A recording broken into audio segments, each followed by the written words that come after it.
नमस्कार, चैनल खबर तक में आपका स्वागत है और मैं हूं शेषलता यादव। और अब नजर डालते हैं आज की प्रमुख खबरों पर। बाबा साहेब भीमराव अंबेडकर की 132वीं जयंती पर ग्राम कस्बा डेहरा और इसके आसपास के करीब आधा दर्जन गांव के लोग रैली निकालते हुए अंबेडकर सर्किल पहुंचे। ये रैली डॉक्टर BR अम्बेडकर विकास समिति कस्बा डेहरा के नेतृत्व में आयोजित की गई। यह रैली सुबह करीब 10 बजे कस्बा डेहरा से रवाना हुई। रैली में हजारों की संख्या में जाटो समाज से जुड़े लोगों ने भाग लिया। इस दौरान सभी डीजे की धुन पर नाचते हुए दोपहर करीब 1:30 बजे अंबेडकर सर्किल पहुंचे। यहां पहुंचकर रैली में शामिल लोगों ने बाबा साहब की मूर्ति पर माल्यार्पण किया। रैली के दौरान पुलिस प्रशासन पूरी तरह मुस्तैद रहा। समिति अध्यक्ष सहित समिति से जुड़े लोगों ने बताया कि डॉक्टर भीमराव अंबेडकर की जयंती के उपलक्ष्य में गांव से रैली निकाली गई है। यहां पहुंचकर बाबा साहब की मूर्ति पर सभी के द्वारा माल्यार्पण किया गया। रैली में हजारों की संख्या में दर्जनों गाँव से आई महिला पुरुष मौजूद रहे। आज हमने भारत रत्न बाबा साहब डॉक्टर BR अम्बेडकर की जयंती के रूप में, जन्म उत्सव के रूप में कस्बा डेहरा से हम रैली के रूप में लेके आए, जिसको हम अम्बेडकर सर्किल पर समापन करके वापस जाएंगे। हमें बड़ी खुशी की बात है कि इस माहौल में पूरे इलाके के सब समाज का आदमी हमारे साथ जुड़े हुए। एक ऐतिहासिक रैली का सफल आयोजन के लिए मैं पूरे क्षेत्रवासियों को और इलाके वासियों को धन्यवाद प्रेषित करना चाहता हूँ। जय भीम, जय भारत। कस्बा डेहरा से रैली निकाली, जिसमें 6 गांव सम्मिलित हुए। डेहरा, शाहपुर, धरालपुर, अमृतबास, देवपुर, हाजीपुर, कड़ुकी धूमधाम से रैली निकाली। शांतिपूर्वक प्रशासन का सहयोग रहा, शांतिपूर्वक रैली लेकर आए और इससे अगली बार इससे भी अच्छा प्रोग्राम हो। कार्यक्रम ये डॉक्टर बाबा भारत रत्न डॉक्टर भीमराव अम्बेडकर के 132वें जन्मदिवस की झांकी रैली जो कस्बा डेहरा से निकाली है, जिसमें तकरीबन आधे दर्जन गाँव के लोग सम्मिलित हुए और बड़ी धूमधाम से हम अपने निवास स्थान कस्बा डेहरा से और अम्बेडकर चौराहे उसको लेकर आए। भीमराव अंबेडकर जयंती के उपलक्ष्य में दिल्ली दरवाजा बाहर गंगा मंदिर से जाटो समाज और युवा मंडल द्वारा बाइक रैली निकाली गई। जाटो समाज अध्यक्ष कैलाश चंद सुनालिया ने बताया कि भीमराव अंबेडकर की 132वीं जयंती के उपलक्ष्य में बाइक रैली डीजे के साथ निकाली गई। ये रैली गंगा मंदिर, दिल्ली दरवाजा बाहर, विकास पथ से होते हुए अम्बेडकर चौराहे पर पहुंची, जहाँ बाबा भीमराव अम्बेडकर की मूर्ति पर माल्यार्पण और उनके चरणों में पुष्प अर्पित किए। हसनखां मेवात नगर में बाबा मस्तनाथ जनसेवनम भवन का शुभारंभ और बाबा मस्तनाथ मंदिर का शिलान्यास शुक्रवार को विधि विधान से किया गया। कार्यक्रमों की जानकारी विस्तार से देते हुए सांसद बालकनाथ ने बताया कि सबसे पहले सुंदरकांड पाठ, इसके बाद बाबा मस्तनाथ जनसेवनम भवन का शुभारंभ और बाबा मस्तनाथ मंदिर का शिलान्यास, इसके बाद भूमि पूजन कार्यक्रम आयोजित किया गया। वहीं जनता के लिए भोजन प्रसादी कार्यक्रम रखा गया था। कार्यक्रम में आए अतिथियों का बाबा बालकनाथ ने माला और साफा पहनाकर स्वागत किया। भारतीय जनता पार्टी के प्रदेश अध्यक्ष एवं सांसद CP जोशी ने अवसर पर कहा कि कांग्रेस की सरकार हरदम तुष्टीकरण की नीति अपनाती है, आतंकियों के प्रति अपना रवैया पूरी तरह नरम रखती है, लेकिन जो जनता की आवाज उठाते हैं उन जनप्रतिनिधियों पर लाठीचार्ज कराया जाता है। राजस्थान में किस तरह जंगल राज कायम है वह देखा जा सकता है। उन्होंने कहा कि राजस्थान में महिलाओं पर अत्याचार बढ़ गए हैं, बेरोजगारों के साथ छलावा हो रहा है, किसानों के साथ वादा खिलाफी हो रही है। इधर भारतीय जनता पार्टी के वरिष्ठ नेता और विधानसभा में प्रतिपक्ष नेता राजेंद्र सिंह राठौड़ ने कहा कि राजस्थान में आपाधापी की सरकार है, मुख्यमंत्री अपनी कुर्सी बचाने में लगे हुए हैं, उन्हें जनता के कामों से कोई सरोकार नहीं। उन्होंने इस अवसर पर कहा कि मुख्यमंत्री अशोक गहलोत के कारण राजस्थान की 200 विधानसभाओं में मिनी मुख्यमंत्री तैयार हो गए हैं। तो आपको जैसे पूर्व विदित है कि आज जनसेवनम भवन का शुभारंभ का कार्यक्रम है और बाबा के मंदिर के शिला पूजन का कार्यक्रम है। इसी उपलक्ष्य में इस कार्यक्रम का आयोजन किया था, जिसमें जनता का प्रेम, प्यार और शुभकामनाओं के सहित उनका आशीर्वाद और मार्गदर्शन प्राप्त हो, इस भाव से इस कार्यक्रम का आयोजन किया और सब लोग पधारे हैं। और मैं आए हुए सभी अतिथिगणों का स्वागत, अभिनंदन करता हूं और उनका स्नेह और आशीर्वाद, मार्गदर्शन सदैव प्राप्त होता रहे, इस भाव से इस कार्यक्रम का आयोजन किया है। आज महाराज भारी संख्या में ग्रामीण जिले लोग आए हैं, सबका स्नेह, आशीर्वाद, मार्गदर्शन।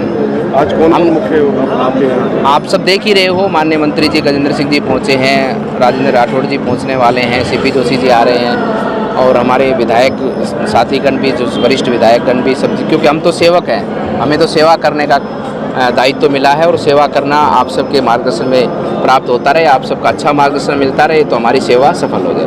महाराज आज कितनी खुशी हो रही है, आप सारे लोग आए हैं आपका? नहीं, सबका स्नेह आशीर्वाद है, आप सबकी शुभकामनाओं के साथ ही तो हमारा जीवन सफल है। अलवर आए केंद्रीय जल संसाधन मंत्री गजेंद्र सिंह शेखावत ने मुख्यमंत्री अशोक गहलोत पर हमला बोलते हुए कहा कि हाई कोर्ट की कार्रवाई ने यह साफ कर दिया है कि सरकार ने षड्यंत्र पूर्वक मुकदमे दर्ज करवाए हैं। उन्होंने बताया कि मौजूदा राजनीति में जिस तरह का काम मुख्यमंत्री अशोक गहलोत कर रहे हैं वह पूरा षड्यंत्र है। वे अपनी कुर्सी बचाने के लिए और लोगों का ध्यान भटकाने के लिए ऐसा कर रहे हैं। उन्होंने यह बात अलवर सांसद बालकनाथ के निजी कार्यक्रम में भाग लेने के बाद पत्रकारों से कही।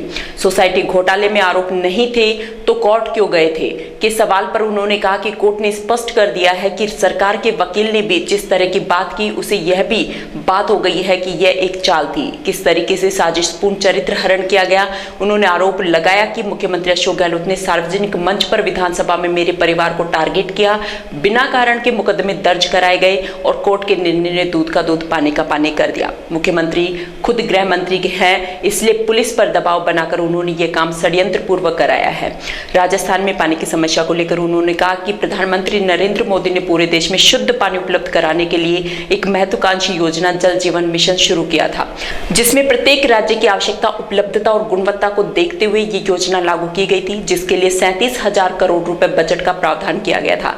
लेकिन राजस्थान सरकार ने मात्र 6,000 करोड़ खर्च किए हैं। गोवा, तेलंगाना, गुजरात, पंजाब, बिहार में 100% घरों तक पानी पहुंचाने का लक्ष्य लगभग हो चुका है और राजस्थान में पानी का संकट सर्वाधिक होने के बावजूद भी न्यूनतम पायदान पर खड़ा हुआ है। उन्होंने आरोप लगाया कि राजस्थान के मुख्यमंत्री अपनी कुर्सी को बचाने के लिए जनता के समाधान पर और विकास पर कोई ध्यान नहीं दे रहे हैं। मुख्यमंत्री गहलोत और सचिन पायलट की लड़ाई को लेकर उन्होंने कहा कि परिवार की लड़ाई और सास बहू के झगड़े में पड़ोसी को नहीं पड़ना चाहिए। उन्होंने अप्रत्यक्ष रूप से कांग्रेस के नेता सचिन पायलट का बचाव करते हुए कहा कि सचिन पायलट ने भ्रष्टाचार का जो मामला उठाया है, आवाज उठाई है, वह बिल्कुल सही है, क्योंकि मुख्यमंत्री हमेशा भ्रष्टाचार को लेकर पारदर्शिता की बात करते हैं, लेकिन मुख्यमंत्री कोई कार्रवाई नहीं करते। उन्होंने बताया कि भ्रष्टाचार निरोधक ब्यूरो द्वारा जितने भी मामले भ्रष्टाचार के पकड़े गए उनमें मुख्यमंत्री और मंत्री स्तर पर किसी में भी अभियोजन की स्वीकृति प्रदान नहीं की गई है। इसका मतलब यह है कि मुख्यमंत्री भ्रष्टाचार मिटाने की बात गलत करते हैं, बल्कि एक तरीके से भ्रष्टाचारियों को पूरी तरह संरक्षण दिया हुआ है और भ्रष्टाचार के लिए ही सचिन पायलट ने वह आवाज गलत तरीके से उठाई हो, लेकिन भ्रष्टाचार का मामला कांग्रेस के लिए नया नहीं है। देखिए, सरकार आंदोलन के नाम से घबराई हुई है और आपको संज्ञान में होगा कि एक मंत्री के बंगले के बाहर नाथी का बाड़ा लिखने से सरकार हिल गई थी। तो जनाक्रोश में जो मुद्दे उठाए पार्टी ने, उससे पूरी सरकार में बेचैनी है। ये पहली बार देखा है कि राजस्थान की सरकार, कांग्रेस पार्टी प्रतिशोध की राजनीति पर है। आमतौर पर आंदोलन होते हैं जो लोकतांत्रिक अधिकार है, उसमें लिहाज भी होता है, रेस्पेक्ट भी होता है, लेकिन जिस तरीके से पुलिस बल का दुरुपयोग करना और जनप्रतिनिधियों पर इस तरीके से सीधे तरीके से, चाहिए तो यह था कि पुलिस को उनको प्रोटेक्ट करना चाहिए था, लेकिन एसटीएफ के द्वारा गंभीर तरीके से लाठीचार्ज करना और विधायक का चोटिल होना, ये इस बात को साबित करता है कि आंदोलन को कुचलने के लिए सरकार किस हद तक जा सकती है। तो मैं इसकी निंदा भी करता हूँ और हमारे प्रदेश अध्यक्ष सीपी जोशी जी ने डीजी को पूरी घटना बयान की है। केवल यही नहीं, राजस्थान में जिस तरीके से कानून व्यवस्था बिगड़ी है, तो सरकार खुद गृह मंत्री, मुख्यमंत्री पुलिस के बल को अपने विधायकों की जासूसी के लिए इस्तेमाल जरूर करते हैं, लेकिन जन सुरक्षा के लिए पुलिस बल का जिस तरीके से एक पुलिसिंग होनी चाहिए, उससे विचलन हुआ है। मुझे लगता है कि राजस्थान में जो हालात हैं इस समय अराजकता के हैं, प्रतिशोध की राजनीति के हैं, ईर्ष्या और द्वेष की राजनीति के। राजनीतिक गलियारों में कांग्रेस पार्टी मुद्दों से ध्यान बटाने के लिए कांग्रेस के नेता किसी भी तरीके का एक्ट करते हैं। 4.5 वर्षों में कांग्रेस के अंतर्कलह का, विग्रह का जो असर था वो राजस्थान की गवर्नेंस पर पड़ा।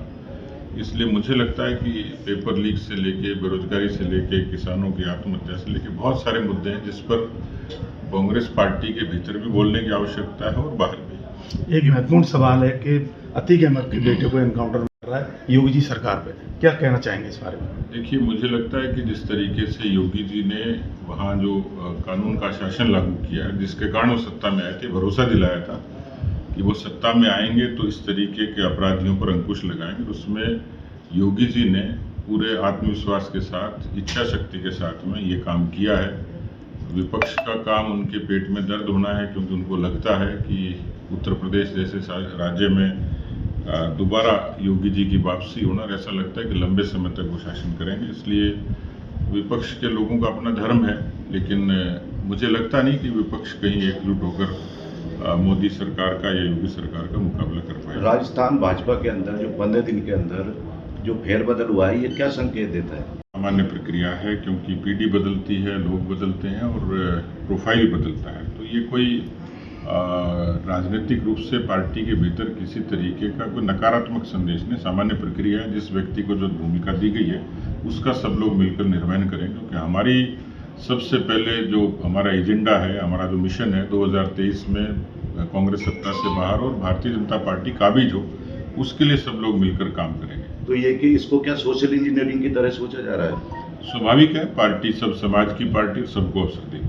अलवर आए भाजपा के वरिष्ठ नेता प्रतिपक्ष राजेंद्र राठौड़ और भाजपा प्रदेश अध्यक्ष सीपी जोशी ने आईसीयू में भर्ती विधायक संजय शर्मा के हालचाल जानने और उसके बाद मीडिया से बातचीत की। विधानसभा में प्रतिपक्ष नेता राजेंद्र सिंह राठौड़ ने कहा कि कांग्रेस सरकार अपनी कुर्सी बचाने के लिए पुलिस तंत्र का दुरुपयोग कर रही है, चाहे भीलवाड़ा की घटना हो या भरतपुर की या अलवर की घटना हो। सभी घटनाओं में एक ही समानता दिखाई देती है। जहां भी भारतीय जनता पार्टी ने अपनी जनाक्रोश सभाएं की है, वहां लाठीचार्ज, वाटर कैनन का उपयोग किया है। कांग्रेस का यह रवैया पूरी तरह निंदनीय है। पूर्व मुख्यमंत्री वसुंधरा राजे पर कांग्रेस के नेता सचिन पायलट द्वारा भ्रष्टाचार के लगाए गए आरोप के बारे में उन्होंने कहा कि सचिन पायलट खुद 19 महीने उप मुख्यमंत्री रहे, तब उन्होंने पूर्व सरकार पर कोई आरोप नहीं लगाए। इसका मतलब यह है कि कहीं पर निगाह और कहीं पर निशाना वाली कहावत चरितार्थ कर रहे हैं। उन्होंने कहा कि भारतीय जनता पार्टी कांग्रेस की गीदड़ भभकी से डरने वाली नहीं है। अलवर का जिक्र करते हुए उन्होंने कहा कि अलवर में अपराध चरम सीमा पर है। निर्भया कांड हो, गो तस्करी की घटनाएं हो, रंगदारी वसूलने के मामले हो, कानून का खुला उल्लंघन हो रहा है, इनमें अलवर प्रथम स्थान पर है। मुख्यमंत्री के चेहरे के सवाल पर उन्होंने कहा कि वे अपने आप को मुख्यमंत्री का चेहरा नहीं मानते हैं। संयुक्त नेतृत्व में चुनाव लड़ा जाएगा और जो भी संसदीय बोर्ड करेगा वही मुख्यमंत्री बनेगा। तो निश्चित रूप से पूरे राजस्थान की धरती उनका स्वागत करने को आती है। देखिए, हमने स्पष्ट शब्दों में कहा कि ऐसे जनप्रतिनिधि जो जनता की मांगों को, समस्याओं को लेकर प्रोटेस्ट कर रहे हैं, उनके साथ ऐसा दुर्व्यवहार होना, और जब पता है कि ये जनप्रतिनिधि और जनप्रतिनिधि में नहीं हो तो भी आप जनता की मांग को कोई लग रहे हैं, तो संबंधित अधिकारियों को उनके पास आकर बात करनी चाहिए। क्या समस्या है, इसका क्या समाधान है? आप उल्टो उनके साथ आतंकियों जैसा व्यवहार करते हैं, ये निर्दयनीय। देखिए, उसकी हम कड़े शब्दों में भर्त्सना करते हैं और कल हमने पुलिस महानिदेशक को इसके लिए ज्ञापन भी दिया है कि ये सरकार आतंकवादियों के प्रति तो नरम रवैया अपनाती है और जो लोग महिलाओं पर अत्याचार, युवा और किसानों पर हो रहे धोखाबाजी, उनके साथ वादा खिलाफी, बजरी माफिया, भू माफिया, ऐसी तमाम चीज़ों के खिलाफ जो प्रोटेस्ट करते हैं हमारे जनप्रतिनिधि, उनके खिलाफ लाठीचार्ज किया जाता है, उनके साथ आतंकियों जैसा व्यवहार किया जाता है। और किस प्रकार से 3 बार उनके ऊपर लाठीचार्ज किया गया, वो आज हॉस्पिटल में है। हम इसकी कड़ी भर्त्सना करते हैं, दोषी अधिकारियों के खिलाफ सख्त कार्रवाई हो, ऐसी मांग भी करते हैं। राजेंद्र सिंह शेखावत को लेकर के लगातार गहलोत प्रहार करते आ रहे हैं, उसको लेकर भी आप कुछ कहेंगे? आप देखिए, माननीय, मैं इसमें इतना ही कहूँगा कि माननीय मुख्यमंत्री जी वो प्रदेश के मुखिया हैं, वो चुनाव जो भी हुआ उसको भूल जाना चाहिए और उनको बायस होकर उनको पार्टी नहीं बनना चाहिए। बाकी न्यायालय और जांच एजेंसी अपना काम करेगी, उनको पार्टी नहीं बनना चाहिए। आप जब से अध्यक्ष बने हैं तब युवाओं में जान आ गई है, लगता है इस बार युवाओं को ज़्यादा टिकट मिलने वाले हैं। देखिए, समय बताएगा, लेकिन भारतीय जनता पार्टी एकमात्र ऐसी पार्टी है जो युवाओं को हमेशा मौका तरजीह देती आई है, चाहे पंचायत राज हो, नगर निकाय हो, चाहे लोकसभा हो, चाहे विधानसभा हो। तो निश्चित रूप से आने वाले समय में देखिए क्या होता है। सरकार के भ्रष्टाचार को लेकर के पायलट बार-बार सवाल खड़े कर रहे हैं, अपनी सरकार के खिलाफ सड़क पर उतर रहे हैं। देखिए, ये उन दोनों की कोई कुर्सी बचाने के लिए कर रहा है, कोई कुर्सी पाने के लिए कर रहा है। मैं उनसे भी आग्रह करूंगा कि राजस्थान में 4.5 वर्षों में जो किसान के साथ वादा खिलाफी हुई है, जो युवा के सपनों को रौंदा गया है, जो महिला महिला के ऊपर अत्याचार हुआ है, जिस प्रकार से भ्रष्टाचार का तांडव हुआ है, उसके खिलाफ भी उनको मौन धरना रखना। बार बार बीजेपी के नेताओं को अलवर की धरती पर आना पड़ता है। असल में अलवर से ही बड़े मुद्दे मिल रहे हैं या फिर पूरे राजस्थान में एक जैसा दृश्य इस सरकार में? देखिए, पूरे राजस्थान में एक जैसी, आज ब्रज की भूमि पर भगवान कृष्ण की क्रीड़ा स्थली को बचाने के लिए किसी संत को आत्मदाह करना पड़े, ऐसी शर्मनाक बात हो नहीं सकती राजस्थान में।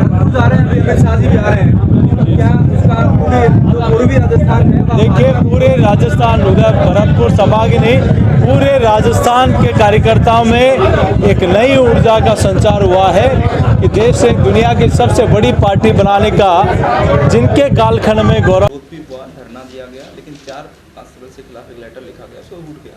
अब भाजपा फर्दर क्या इसमें कर रही है, कब तक भाजपा नहीं मानेगी और क्या डिमांड है? देखिए, गुंडागर्दी, गैंगवार, महिला और बच्चों पर हो रहे दुराचार, किसानों और युवाओं के साथ हो रही वादा खिलाफी के खिलाफ भारतीय जनता पार्टी प्रत्येक पंचायत, फिर विधानसभा और जिला मुख्यालय पर प्रोटेस्ट कर रही है। सरकार के खिलाफ जनता की आवाज़ बनकर भारतीय जनता पार्टी आंदोलन कर रही है। लेकिन दुर्भाग्य है, सरकार एक तरफ आतंकवादियों के प्रति नरम रवैया अपनाती है, तो जनता की मांग, जनता की समस्याओं को लेकर जो प्रोटेस्ट करता है, आंदोलन करता है, उनके साथ आतंकवादियों जैसा, आतंकी जैसा व्यवहार होता है। गुंडों से मेल मिलाप होता है और जो जनप्रतिनिधि होता है उनके खिलाफ इस प्रकार का बर्ताव होता है, इस प्रकार का। और जिस प्रकार से अलवर में माननीय विधायक और कार्यकर्ताओं के ऊपर जो लाठीचार्ज हुआ बर्बरता से, वो दुर्भाग्यपूर्ण है और इसमें जांच कर दोषी अधिकारियों के खिलाफ सख्त कार्रवाई करनी चाहिए। और इतने बड़े प्रोटेस्ट में वहाँ कोई भी जिम्मेदार अधिकारी नहीं, वहाँ की फोर्स को कंट्रोल करने के लिए। अगर कल को कुछ हो जाता तो इसका जिम्मेदार कौन होता? तुरंत ही इसकी जांच करके दोषी अधिकारियों के खिलाफ तुरंत कार्रवाई की जानी चाहिए। आपने डीजीपी को पत्र दिया, उसके बाद जांच टीम बनाकर और विजिलेंस? नहीं, हमने पत्र भी दिया और हमने व्यक्तिगत हम जाके मिले भी।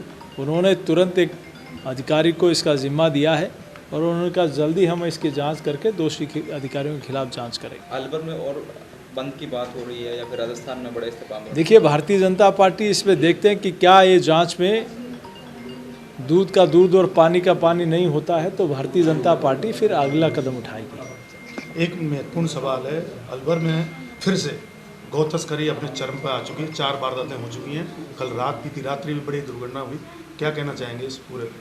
देखिए, अलवर ही नहीं, पूरे राजस्थान में इस प्रकार की घटनाएं हो रही है जिसकी राजस्थान ने कभी कल्पना नहीं की थी। चाहे गौ तस्करी हो, आपके पड़ोस में ब्रज भूमि पर कैसे भगवान श्री कृष्ण की क्रीड़ा स्थली को खोदा गया खनन माफियाओं द्वारा, एक संत को आत्मदाह करना पड़ा। ऐसी अनेक घटनाएं, कई बच्चियों के ऊपर, महिलाओं का अत्याचार, दुराचार हो रहा है। सरकार नाम की कोई चीज़ नहीं है।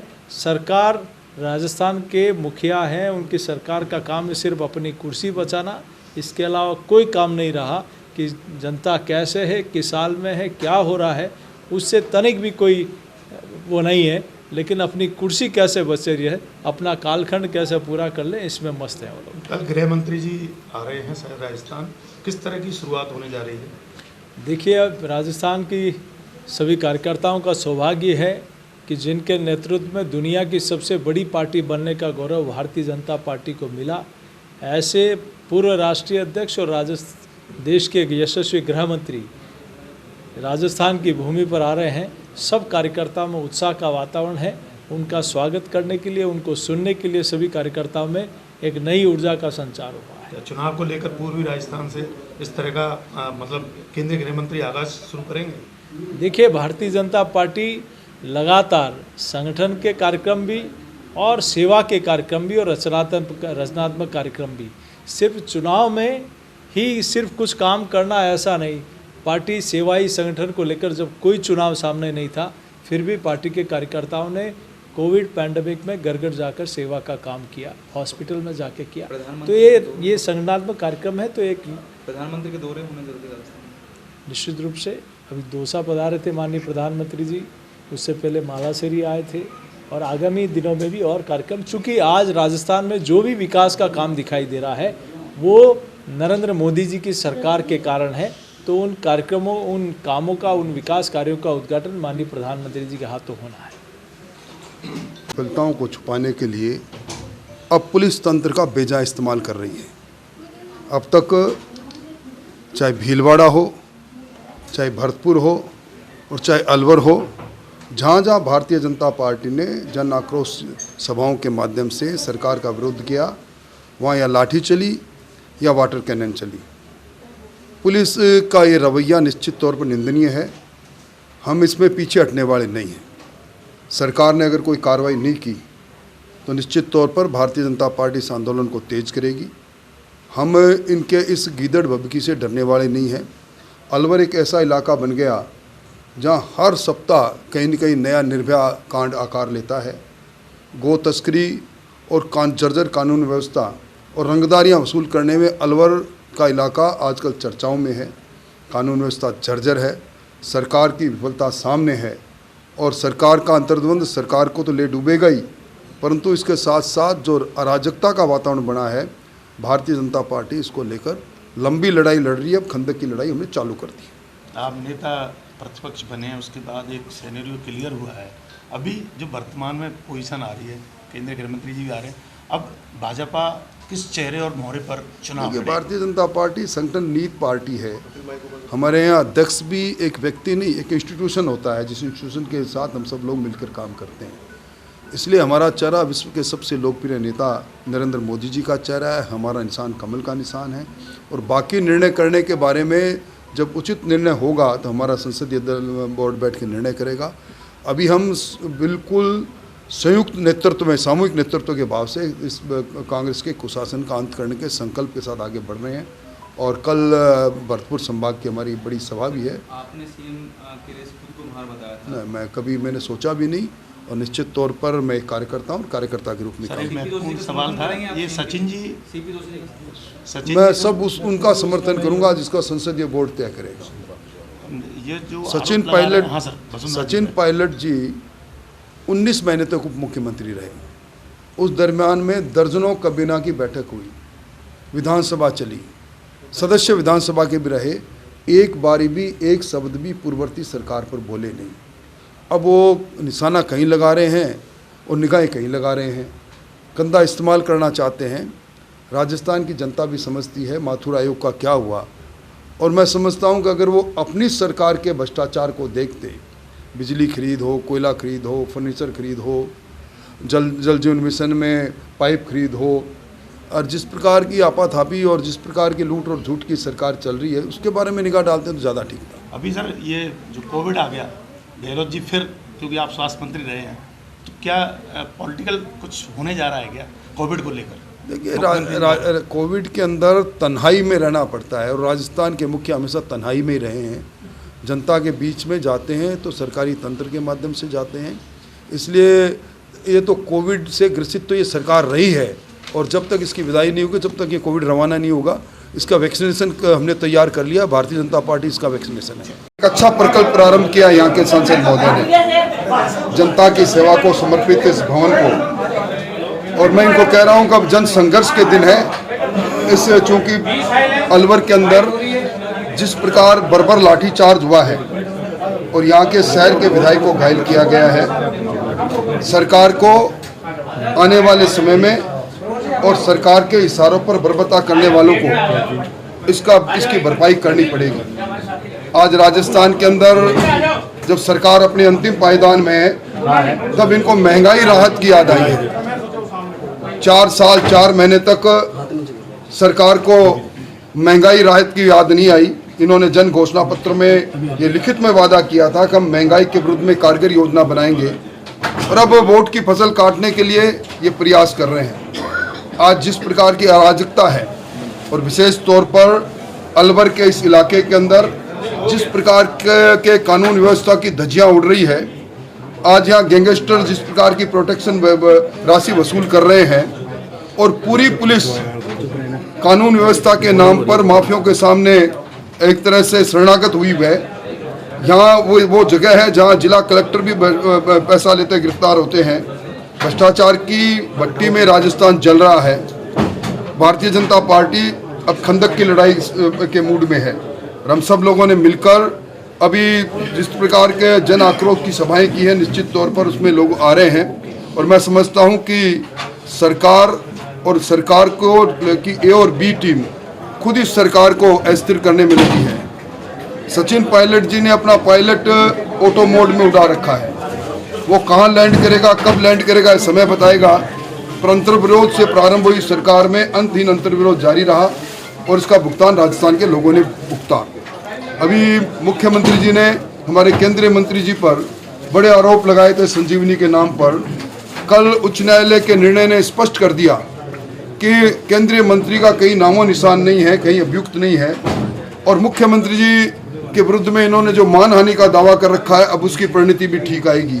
मैं समझता हूं अनर्गल बिना आधार पर आरोप लगाना मुख्यमंत्री जी की फितरत रही है। इससे राजस्थान की जनता तो भ्रमित नहीं होगी, पर मुख्यमंत्री की पद की गरिमा निश्चित तौर पर कम होगी। सर, वर्तमान की राजनीति को लेकर क्या कहना चाहते हैं जो इस टाइम चल रही है? वर्तमान में कांग्रेस के में आपाधापी की राजनीति है। इनको जनता से कोई सरोकार नहीं, अपनी कुर्सी बचाने की जुगत में कांग्रेस लगी है और इसी का परिणाम रहा कि 200 विधानसभा में 200 मिनी मुख्यमंत्री पैदा हो गए जिन्होंने राजस्थान को बेखूबी से लूटना का जो। वहीं भारतीय जनता पार्टी के राजस्थान प्रदेश अध्यक्ष एवं सांसद सीपी जोशी ने मुख्यमंत्री अशोक गहलोत पर हमला बोलते हुए कहा कि राजस्थान की कांग्रेस सरकार आतंकवादियों के प्रति तो नरम रवैया अपनाती है, लेकिन राजस्थान में महिलाओं पर हो रहे अत्याचार, किसानों और युवाओं के साथ वादा खिलाफी, बजरी माफिया, भू माफियाओं के खिलाफ आवाज उठाने के लिए किए जा रहे आंदोलन करने वाली भारतीय जनता पार्टी के कार्यकर्ताओं पर लाठीचार्ज किया जाता है। इसके साथ आतंकियों जैसा व्यवहार किया जाता है। उनका आरोप है कि कांग्रेस के नेता गुंडों से तो मेल मिलाप करते हैं, लेकिन जनता की आवाज उठाने वाले जनप्रतिनिधियों पर लाठीचार्ज कराया जाता है। उन्होंने कहा कि आंदोलन कर जनता की आवाज उठाने के मामले में विधायक पर 3 बार लाठीचार्ज किया गया और उन्होंने दोषियों के खिलाफ कार्रवाई की मांग की। इसके लिए वह डीजीपी से मिले और दोषियों के खिलाफ कार्रवाई की मांग की। मुख्यमंत्री और केंद्रीय मंत्री गजेंद्र सिंह शेखावत के मामले को लेकर उन्होंने कहा कि न्यायालय और जांच एजेंसी अपना काम कर रही है। मुख्यमंत्री अशोक गहलोत और कांग्रेस के नेता सचिन पायलट के बीच तनाव को लेकर उन्होंने कहा कि कोई कुर्सी बचाने के लिए लड़ रहा है, कोई कुर्सी पाने के लिए लड़ रहा है। उन्होंने कहा कि ब्रज में कृष्ण की क्रीड़ा स्थली को बचाने के लिए एक संत को आत्मदाह करना पड़ा, इससे शर्मनाक बात क्या हो सकती है। उनके प्रदेश अध्यक्ष बनने के बाद युवाओं में भारी जोश है। युवाओं को विधानसभा में टिकट दिए जाने के सवाल पर उन्होंने कहा कि निश्चित रूप से भारतीय जनता पार्टी ने हमेशा युवाओं को मौका दिया है, आने वाले समय में भी युवाओं को साथ लेकर चला जाएगा। अलवर शहर विधायक पर हुए लाठीचार्ज के मामले पर उन्होंने कहा कि पहले इस मामले की जांच हो जाए, यदि जांच निष्पक्ष नहीं हुई तो पूरे राज्य स्तर पर ही आंदोलन किया जाएगा। जब सरकार के वकील ने खड़े होकर के न्यायालय के पटल पर यह कहा, देश के सबसे नामी गिरामी वकीलों की फौज लाई गई और उनसे पूछने पर उन्होंने कहा कि न तो किसी एफआईआर में मेरा नाम है और न ही कहीं मुझे किसी चार्जशीट में एक्यूज किया गया। तो मुझे लगता है जवाब देने की बारी माननीय मुख्यमंत्री जी की है कि वो किस आधार पर राजस्थान के गृह मंत्री और सरकार के मुखिया होते हुए वो किस आधार पर मुझे और मेरे परिवार को, मेरी माताजी को, मेरी दिवंगत मां को जो है वो अभियुक्त ठहरा, लेकिन मुझे लगता है प्रश्न अब उनसे किया जाना चाहिए। लगातार विपक्ष का आरोप है कि गिरफ्तारी से बचने के तहत आप बार बार कोर्ट में जा रहे हैं, इस तरह की आप कहीं ना कहीं कानूनी सलाह ले रहे हैं। मुझे आपको लगता है कि ये प्रश्न कुछ शेष रह गया है? जब न्यायालय में सरकार ने ये कह दिया है कि हमारे पास हमारे किसी एफआईआर में नाम नहीं है, कहीं भी एक्यूज नहीं है, तब गिरफ्तारी कौन कैसे होने वाली? अच्छा, अहम मुद्दा राजस्थान कैनाल योजना को लेकर के है। विगत कई वर्षों से पानी की बड़ी समस्या है। कांग्रेस का आरोप रहता है कि केंद्रीय मंत्री इसमें सहयोग नहीं करते, इसलिए समस्या का समाधान नहीं हो पा रहा। कौन सी कैनाल की चर्चा करो? राजस्थान कैनाल तो 70 के दशक में पूरी बन चुकी है। जी, राजस्थान कैनाल 70 के दशक में पूरी बन गई, उसके बाद में उसका नाम इंदिरा गांधी कैनाल हो गया। आप कौन सी कैनाल की बात करें? राजस्थान ईस्टर्न कैनाल की योजना की बात, जिसमें लगातार आप उसका नाम तो ठीक से याद करो यार, ईस्टर्न राजस्थान कैनाल प्रोजेक्ट नाम है उसका।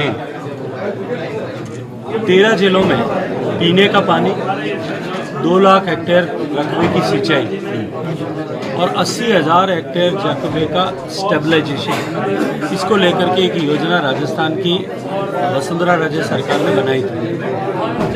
क्योंकि तकनीकी पैमानों पर जो डिपेंडेबिलिटी का क्राइटेरिया देश भर में काम चलता है, उस पर वो योजना ठीक नहीं होने के कारण से उस सरकार के समय में ही योजना को वापस ऑब्जर्वेशन लगा करके स्टेट को लौटा दिया।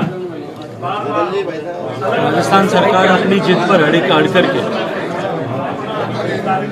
इन 13 जिलों में से 10 जिलों का नुकसान करना चाहती है। मैं क्योंकि आज अलवर की धरती पर बैठा हूँ, इसलिए अलवर वासियों को आपके माध्यम से कहना चाहता हूँ, अलवर से लेकर के भरतपुर से लेकर के सवाई माधोपुर से लेकर के जो है धौलपुर तक, इन सब 10 जिलों में, जयपुर, अजमेर और टोंक, इन 3 जिलों को छोड़कर के बाकी 10 जिलों में जो वर्तमान में अशोक गहलोत सरकार जिस नीयत के साथ में काम कर रही है, जिस तरीके से काम कर रही है, पहले तो मेरे लिए यही संदिग्ध है क्योंकि मुद्दा न्यायालय में विचाराधीन हो गया है। इस प्रोजेक्ट को लेकर के जो राजस्थान सरकार इलीगली काम कर रही है, उसको लेकर के न्यायालय में मध्य प्रदेश सरकार ने काम रोकने के लिए वाद दायर किया सर्वोच्च न्यायालय। लेकिन फिर भी मैं इस मंच पर, इस अलवर की धरती पर खड़े होकर के पूछना चाहता हूँ कि अशोक गहलोत सरकार स्पष्ट करे और गहलोत साहब स्पष्ट करें जनता के सामने आकर के कि इन 10 जिलों को पीने का पानी देने की उनकी क्या योजना है। इन 10 जिलों को इस योजना से गहलोत सरकार ने बाहर कर दिया, जबकि हमने जो योजना, इसको इंटरलिंकेज ऑफ रिवर्स, नदी जोड़ने का जो सपना माननीय अटल जी ने देखा था, उसके अंदर इसको लेकर के जो बेनिफिट्स इसमें माननीय वसुंधरा जी के प्रपोजल में रखे गए, उन सारे प्रपोजल्स को प्राप्त करते हुए राजस्थान सरकार, भारत सरकार के नदी जोड़ने के कार्यक्रम में आकर के उनको प्राप्त कर सकते हैं और उन 13 ही जिलों के लोगों को आगामी 50 वर्ष तक पीने का पानी, लाखों एकड़ जमीन को सिंचाई का पानी मिलेगा,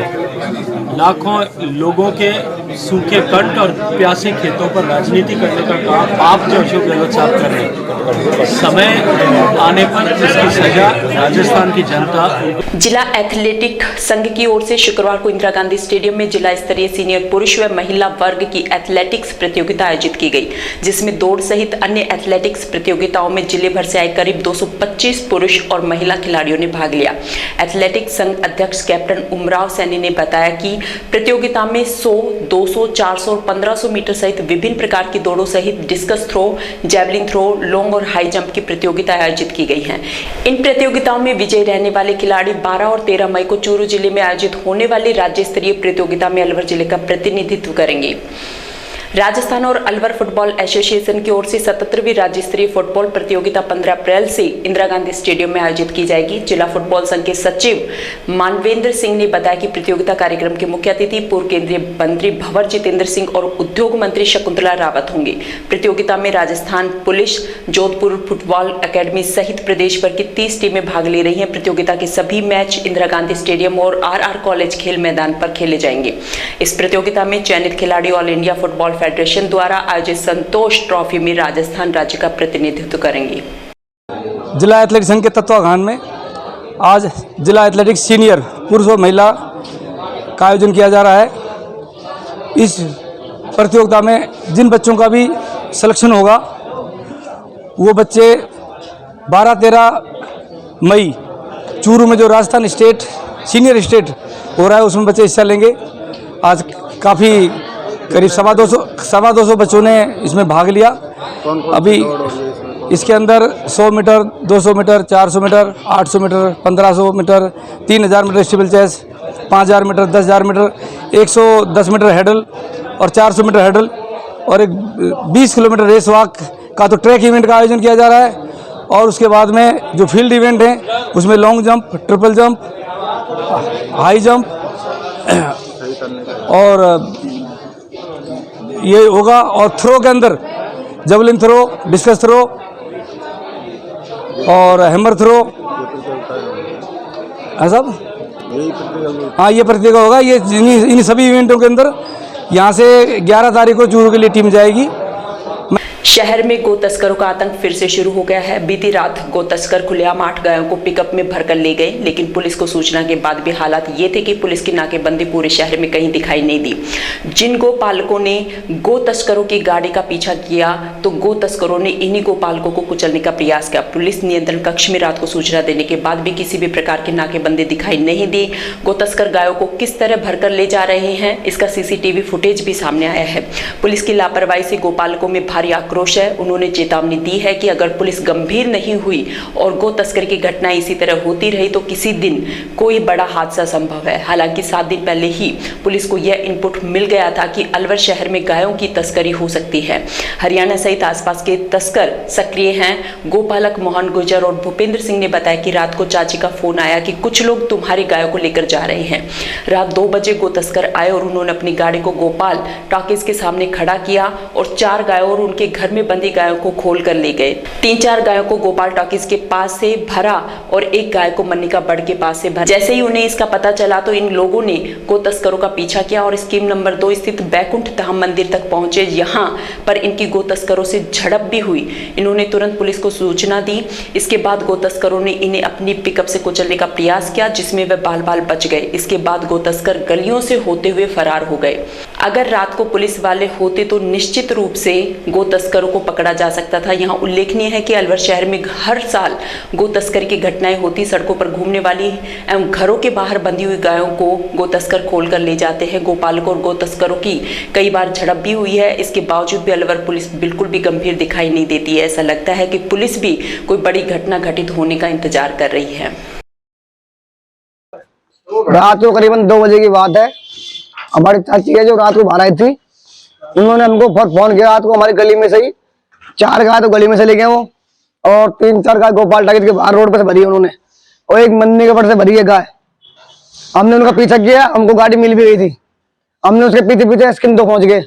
स्कीम 2 में बैकुंठ धाम को चुराया पर हमारी झड़प हुई उससे पिकअप से। उन्होंने हमारे पीछे पिकअप लगाने के पीछे मारने की कोशिश करी। हमको गली में घुसे थे, इतने वो हमको चकमक देके किसी गली में से लापता हो गए। करीबन 8 गाय ले गए रात को। पुलिस को सोचे थे रात को 2 बजे ही कंट्रोल रूम हमने हाथों हाथ नोट करा गया, हमारे नाम से रिपोर्ट करा गया कंट्रोल रूम में। उन्होंने वायरस कर दिया जगह जगह, लेकिन नाकाबंदी के जोन कोई नहीं मिला हमको। तो पिकअप का नंबर नोट किया? नहीं, नंबर नहीं, कवर ढका रखा गाड़ी नंबर कपड़ा गाड़ी पे। कितने लोग थे, कुछ आइडिया है? 4 आदमी आए थे घर के अंदर। जो 4 आदमी वो गायों को रस्ते से बांध के ले गए। बाहर गोपाल टाकिज पे गाड़ी खड़ी करके उन्होंने, और गाड़ी में सब गायों को लोड करा उन्होंने। रात 2:30 बजे हमें पड़ोस में हमारी चाची जी, उन्होंने हमको बताया कि उनसे फोन करके भाई यहाँ से गाय लेके जा रहे हैं गो तस्कर। गाय बंधी हुई थी, उसको खोल के रस्सा से बांध के पैदल वो गोपाल टाकिज तक लेके गए। बाहर गोपाल टाकिज उन्होंने पिकअप खड़ी कर रखी थी, उसमें उनको गाय को डाला है। और बाहर गोपाल टाकिज पे एक आदमी सोता है, पूरी रात भर बाहर ही सोता है सड़क पर, दुकान के बाहर। उसने भी देखा, उसने बताया कि 4 आदमी मौजूद थे, जिसमें से 3 तो बाहर अंदर गली में चले गए। एक ड्राइवर बैठा हुआ था गाड़ी में। उन्होंने पहले तो एक गाय गोपाल टाकिज से भरी, रोड पे से बैठी हुई, और एक यहाँ से अंदर से भर के लेके आए थे। उसके बाद हमें सूचना लगी तो हम तुरंत बाहर भागे और हमने पुलिस कंट्रोल रूम को अवगत कराया। वहाँ से उन्होंने वायरलेस करवाए, नाकेबंदी करवाई। उसके बाद फिर हमें पता लगा वो मन्नी की तरफ भागे। फिर हम उनके पीछे उधर तक भी गए, आगे तक वो स्कीम 2 तक भी गए। हमने वहाँ तक भी पीछा किया। पीछा करने के दौरान उन्होंने वापस पिकअप हमारी तरफ दौड़ाई हमको कुचलने के लिए, लेकिन हमने उनको काफी प्रयास किया, लेकिन वो हमसे बच के भाग निकले। करौली जिले के हिंडोन सिटी में इन दिनों मौसमी बीमारियों के प्रकोप से मरीजों की संख्या बढ़ने लगी है, जिससे जिला अस्पताल की ओपीडी में काफी इजाफा हुआ है। मुख्य चिकित्सा अधिकारी डॉक्टर रामराज मीना ने बताया कि उल्टी दस्त और पेट दर्द के मरीज ज्यादा आने से ओपीडी में इजाफा देखा जा रहा है। डॉक्टर मीना ने बताया कि आगामी 2 माह और मौसमी बीमारियों का प्रकोप बढ़ेगा। वहीं दूसरी ओर शिशु वार्ड के शौचालय में गंदगी होने से मरीजों और उनके परिजनों का यहाँ रहना दुभर हो रहा है। शौचालय की सफाई नहीं होने से यहाँ का वातावरण दूषित रहता है, जिससे छोटे बच्चों में संक्रमण का खतरा बढ़ने की आशंका सदैव बनी रहती है। उन्होंने कहा कि मौसमी बीमारियों से ग्रस्त मरीजों को बेहतर उपचार हेतु नारियल पानी, नींबू शिकंजी सहित तरल पदार्थों का अधिक सेवन करना चाहिए।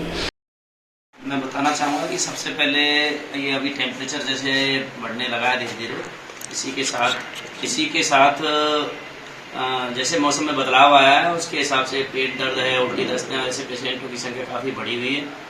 तो लोगों में ओपीडी में जो ज़्यादातर जो पेशेंट आ रहे हैं, पेट दर्द है, उल्टी दस्त है, उनकी संख्या में काफ़ी इजाफा हुआ है और वार्ड में काफ़ी पेशेंट ज़्यादातर यही आ रहे हैं। पिछले सप्ताह से इनके ये जो पेशेंट हैं उल्टी दस्त और पेट दर्द के जो पेशेंट हैं इनमें काफ़ी इजाफा हुआ है पिछले 7 दिन से। अगले 1 से 2 महीने में ये पेशेंट और बढ़ेंगे। अभी ज़्यादातर जो मौसम का परिवर्तन आया है, थोड़ा सा जैसे टेम्परेचर का बढ़ना है, तो जुकाम खांसी है, पेट दर्द है, ये पेशेंट आ रहे हैं ज़्यादातर। अब इनके लिए सबसे पहले ये बात है, अगर पेशेंट में जैसे पानी की कमी, डिहाइड्रेशन के लक्षण होते हैं तो उनको एडमिट किया जाता है और घर पे अच्छे से नारियल का पानी है, नींबू की शिकंजी है और लिक्विड्स ज़्यादा से ज़्यादा लेना चाहिए अगर ऐसा किसी को पेट दर्द है, उल्टी दस्त है तो। भारतीय जनता पार्टी जिला अध्यक्ष श्रवण कुमार वर्मा के नेतृत्व में भाजपा जिला कार्यालय धौलपुर पर सांसद डॉक्टर मनोज कुमार राजौरिया के मुख्य आतिथ्य में बैठक का आयोजन किया गया। वहीं सांसद द्वारा एक प्रेस वार्ता आयोजित की गई। सांसद राजौरिया ने कहा कि गृह मंत्री अमित शाह राजनीतिक क्षितिज को अपने व्यक्तित्व और कृतित्व से प्रकाशित कर रहे हैं। आधुनिक राजनीति के चाणक्य अमित शाह का भरतपुर संभाग को कार्यक्रम मिला है। उन्होंने इस कार्यक्रम में धौलपुर से बड़ी संख्या में कार्यकर्ताओं से पहुंचने का आह्वान किया। वहीं जिला अध्यक्ष श्रवण कुमार वर्मा ने बताया कि गृह मंत्री अमित शाह का भरतपुर में बूथ विजय महासंकल्प सम्मेलन को संबोधित करने का कार्यक्रम मिलना भाजपा कार्यकर्ताओं के लिए परम सौभाग्य की बात है। धौलपुर से प्रत्येक बूथ से 5 दायित्ववान कार्यकर्ता और बूथ स्तर में रहने वाले पूर्व और वर्तमान पदाधिकारियों सहित जनप्रतिनिधियों का इस सम्मेलन में शामिल होने के लिए नामित किया गया है। इस मौके पर भाजपा जिला महामंत्री और पूर्व विधायक सुखराम कौले ने कहा कि जिले में 19 मंडल, 134 शक्ति केंद्र, 920 बूथ हैं, जिनसे प्रत्येक बूथ से 5 दायित्ववान कार्यकर्ता और वर्तमान पदाधिकारी जनप्रतिनिधि इस बूथ विजय महासंकल्प सम्मेलन में शामिल होने के लिए जाएंगे। कार्यक्रम में विशंबर दयाल शर्मा, हरिनिवास प्रधान, प्रशांत सिंह परमार सहित अनेक कार्यकर्ता और पदाधिकारी मौजूद रहे। सबसे पहले तो इस प्रेस वार्ता में पार्टी कार्यालय में आप सबका स्वागत और सम्मान है। एक महत्वपूर्ण आप सब लोगों को सूचना और आपस की चर्चा के लिए आपको यहाँ आमंत्रित किया गया है। देश के यशस्वी चाणक्य कहलाए जाने वाले, लौह पुरुष की पहचान रखने वाले, एक ऐसे नेता की पहचान रखने वाले कि जो सोच लेते हैं उसको ठान के रखने का दम रखने वाले, ऐसे नेता देश के यशस्वी गृह मंत्री और सहकारिता मंत्री परम सम्मानीय श्री अमित शाह जी 15 अप्रैल को भरतपुर के कॉलेज ग्राउंड में भारतीय जनता पार्टी के भरतपुर संभाग के कार्यकर्ताओं को आगामी चुनाव की रणनीति से चर्चा करने और संबोधन करने के लिए बता रहे हैं। हमारे प्रदेश के महामंत्री संगठन आदरणीय श्री चंद्रशेखर जी भाई साहब ने भरतपुर में हम सब धौलपुर, करौली, भरतपुर, दौसा, सवाई माधोपुर के कार्यकर्ताओं की बैठक लेकर प्रत्येक बूथ स्तर से जो हमारे कार्यकर्ता हैं उन सब कार्यकर्ताओं को वहाँ नाम, उसका बूथ संख्या, उसका मोबाइल नंबर और सिर्फ बूथ और उनसे ऊपर के कार्यकर्ता हम सब वहाँ माननीय गृह मंत्री जी को सुनने जाएंगे। कठुमर कस्बे में भाजपा मंडल अध्यक्ष सुनील बजाज के नेतृत्व में अलवर शहर विधायक संजय शर्मा पर हुए लाठीचार्ज के विरोध में प्रदर्शन किया गया। इस मंडल से जुड़े सदस्यों ने जुलूस निकालते हुए मुख्यमंत्री का पुतला दहन किया। वहीं उन्होंने मांग की कि दोषी कर्मचारियों को तुरंत प्रभाव से निलंबित किया जाए एवं कठोर सजा दिलवाई जाए। इस मौके पर राजेश जाटव, विनोद शर्मा, सतीश भाटी, अनिल कुलवाल, विजय सिंह सहित अन्य कार्यकर्ता उपस्थित रहे। डॉक्टर भीमराव अंबेडकर की 132वीं जयंती के अवसर पर बानसूर के गांव हाजीपुर में मैराथन दौड़ प्रतियोगिता का आयोजन किया गया, जिसमें बड़ी संख्या में कस्बे सहित आसपास के क्षेत्रों के युवाओं ने हिस्सा लिया। मैराथन दौड़ प्रतियोगिता को प्रधान प्रतिनिधि सुभाष यादव ने हरी झंडी दिखाकर रवाना किया। इस दौरान हेड कांस्टेबल राम रतन के नेतृत्व में पुलिस जाब्ता मौजूद रहा। प्रतियोगिता में प्रथम स्थान पर रहे प्रत्यक्ष यादव को 3100 रुपए और चांदी का सिक्का भेंट किया गया, जबकि दूसरे और तीसरे स्थान पर रहे प्रवीण यादव और हर्ष स्वामी को नगद पुरस्कार दिया गया। इस आयोजन पर हाजीपुर सरपंच रोशनी देवी सहित समिति के सदस्य तथा आरसी यादव सहित अनेक जनप्रतिनिधि मौजूद रहे। थानागाजी कस्बे में शुक्रवार को भाजपा प्रदेश अध्यक्ष सीपी जोशी के अलवर आगमन के दौरान स्वागत किया गया। इस मौके पर कार्यक्रम में परशुराम सेवा समिति, सर्व ब्राह्मण समाज एवं भाजपा से जुड़े सैकड़ों कार्यकर्ता मौजूद रहे। इस मौके पर प्रदेश अध्यक्ष सीपी जोशी ने बताया कि राजस्थान सरकार द्वारा तानाशाही की जा रही है। ये सरकार आतंकवादियों को तो जमानत दे रही है और समाज हित में जो प्रतिनिधि आगे आकर कार्य करना चाहते हैं उनके ऊपर लाठीचार्ज करवाया जा रहा है। इस मामले में दोषी कर्मचारियों पर कार्रवाई की जानी चाहिए। कार्यक्रम के दौरान कैलाश शर्मा, रामावतार तिवारी, लालाराम, राजीव, हरीश जोशी, रीना शर्मा, हरिशंकर खंडेलवाल सहित भाजपा से जुड़े अनेक पदाधिकारी एवं कार्यकर्ता मौजूद रहे। है कि राजस्थान की सरकार आतंकवादियों के प्रति नरम रवैया रखती है, उसके कारण आतंकवादी जिनको फांसी की सजा हुई है वो छूट जाते हैं, तो दूसरी तरफ जो जनता की आवाज़ के लिए संघर्ष कर रहे हैं जनप्रतिनिधि, महिलाओं पर अत्याचार हो रहा है, बजरी माफिया फैला हुआ है, खनन माफिया बड़ी मजबूती के साथ काम कर रहा है। यहाँ किसान और युवाओं के साथ धोखा हुआ है। उनकी समस्याओं को लेकर कोई जनप्रतिनिधि प्रोटेस्ट करता है तो उसके साथ आतंकवादियों जैसा व्यवहार किया जाता है, दुर्भाग्यपूर्ण है और हम इसकी निंदा करते हैं और दोषी अधिकारियों के खिलाफ सख्त कार्रवाई करें, इसके लिए हमने मांग भी करी। शाजापुर पुलिस ने कार्रवाई करते हुए 15 साल से फरार चल रहे एक बदमाश को गिरफ्तार किया है। इस बदमाश पर 2000 रुपए का इनाम भी रखा हुआ था। थाना प्रभारी विक्रम चौधरी ने बताया कि वांछित अपराधियों के लिए एसपी भिवाड़ी द्वारा टीम गठित की गई थी। इसी कड़ी में 15 साल से फरार चल रहे उत्तर प्रदेश के विशंभरा थाना शेरगढ़ के आरोपी बंटी उर्फ दीन मोहम्मद उर्फ बीनू पुत्र पटवारी खां मेव को गिरफ्तार किया है। मोती खान नई दिल्ली निवासी परिवादी संतोष कुमार ने रिपोर्ट पेश की थी कि वह ट्रक हैदराबाद से दिल्ली के लिए स्क्रैप लेकर जा रहा था। शाजापुर आरटीओ चेक पोस्ट से आगे रात्रि को ट्रक के आगे गाड़ी लगाकर ट्रक को रुकवाया। इसके बाद मुलजिम ट्रक को लूट ले गए। भारतीय संविधान निर्माता और भारत रत्न बाबा साहब डॉक्टर भीमराव अंबेडकर की जयंती पर रसीदपुर के सैकड़ों लोगों ने उनकी मूर्ति पर माल्यार्पण किया।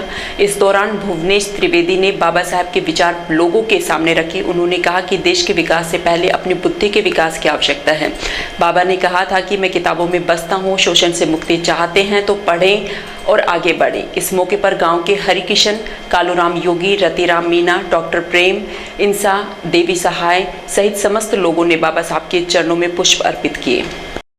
रेनी उपखंड क्षेत्र के ग्राम बीलेटा में भारत रत्न बाबा साहेब डॉक्टर भीमराव अंबेडकर की 132वीं जयंती सर्व समाज द्वारा हर्षोल्लास के साथ मनाई गई। सामाजिक कार्यकर्ता ज्योतेश कुमार ने बताया कि इस पावन अवसर पर राशन डीलर सुंदरलाल वर्मा द्वारा बाबा साहब के विचारों को अपने जीवन में अमल में लाने का आह्वान किया गया। इसके बाद उपस्थित जनों को प्रसाद वितरण किया गया। इस मौके पर हरिराम गुर्जर, ज्योतेश कुमार, रतनलाल, सुखलाल, सुनील कुमार सहित बैरवा समाज के युवा, बुजुर्ग, महिलाएं और बच्चे उपस्थित रहे।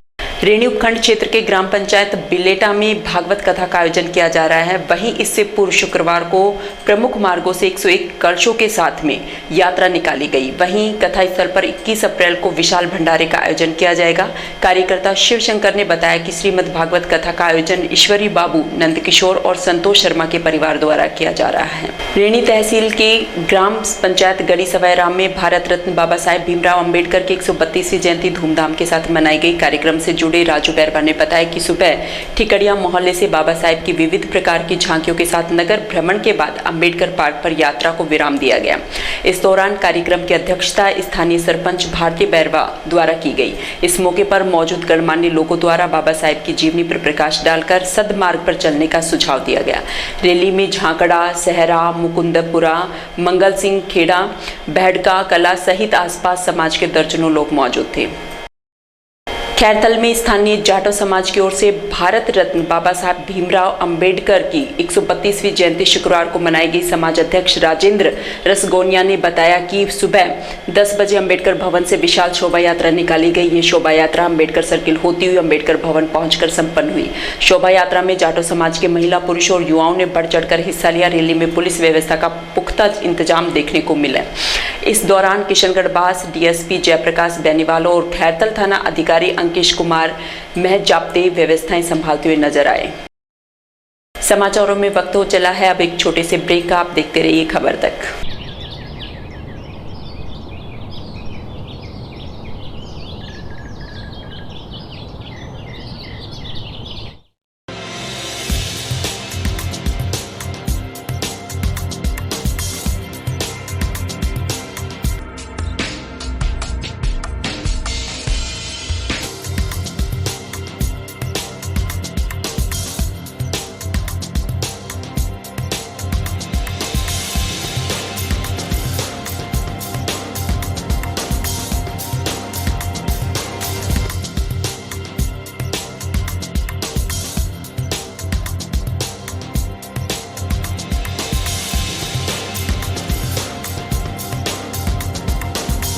ब्रेक के बाद आपका फिर से स्वागत है और अब चलते हैं खबरों की ओर।